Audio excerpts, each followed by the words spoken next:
জিয়াউল আহসানের বিরুদ্ধে গুম ও হত্যার বর্ণনা দিলেন চিফ প্রসিকিউটর। বাংলাদেশে গুম এবং বিচার বহির্ভূত হত্যাকাণ্ডের যে কালচার শুরু হয়েছিল 2009 সালের পর থেকে, সেই গুম এবং বিচার বহির্ভূত হত্যাকাণ্ডের ব্যাপারে আমাদের আন্তর্জাতিক অপরাধ ট্রাইব্যুনালের যে তদন্ত সংস্থার প্রাপ্ত তথ্য মতে, গুম কমিশনের প্রাপ্ত তথ্য মতে, বাংলাদেশে গুমের ব্যাপারে মহাকাব্যিক অবদান যার, তিনি হচ্ছেন আসামি জিয়াউল হাসান, যিনি এককভাবে এখন পর্যন্ত প্রাপ্ত তথ্য অনুযায়ী 500-এরও বেশি মানুষকে গুমপূর্বক হত্যাকাণ্ডের তথ্য ইতিমধ্যেই তদন্ত সংস্থার কাছে আছে। আরও তার বিরুদ্ধে নানান প্রমাণ প্রতিনিয়ত আসছে, যেটার ব্যাপারে তদন্ত চলমান আছে। আজকে আমরা তিনটি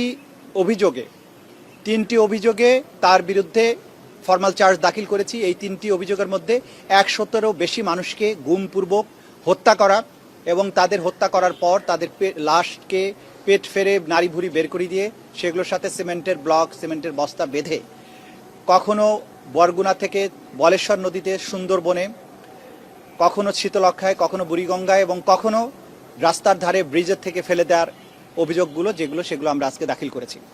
আমরা এখানে মূলত তিনটি অভিযোগের বিচার প্রার্থনা করেছি। বাকিগুলোর ব্যাপারে বলেছি যে সেগুলোর ব্যাপারে এত বিস্তৃত তথ্য যে সেগুলোর তদন্ত এখনো শেষ হয়নি বলে আমরা সেই ব্যাপারগুলোতে আলাদাভাবে তদন্ত রিপোর্ট দাখিল করার ব্যাপারে আমাদের তদন্ত সংস্থা প্রস্তুতি নিচ্ছেন।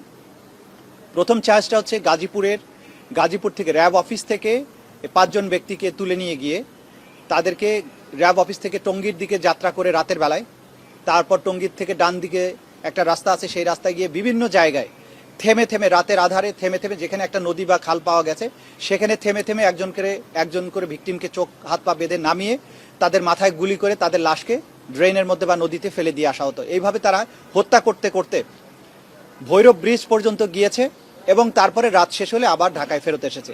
এই অভিযানে মোট 3 জনের ব্যাপারে আমরা অকাট্য প্রমাণ পেয়েছি। বাকিগুলোর ব্যাপারে আমরা জানতে পেরেছি, কিন্তু সেগুলোর আইডেন্টিফিকেশন পরিপূর্ণভাবে সম্পন্ন না হয় সেগুলোর ব্যাপারে আমরা বলিনি। যে 3 জনের লাশকে পাওয়া গিয়েছে, যেগুলোর ব্যাপারে তথ্য প্রমাণ অকাট্যভাবে পাওয়া গিয়েছে, তার জিয়াউল হাসানের ইনভলভমেন্টের তথ্যগুলো অকাট্যভাবে পাওয়া গিয়েছে, এই একটা চার্জ হিসেবে প্রথমে তার বিরুদ্ধে আমরা দাখিল করেছি।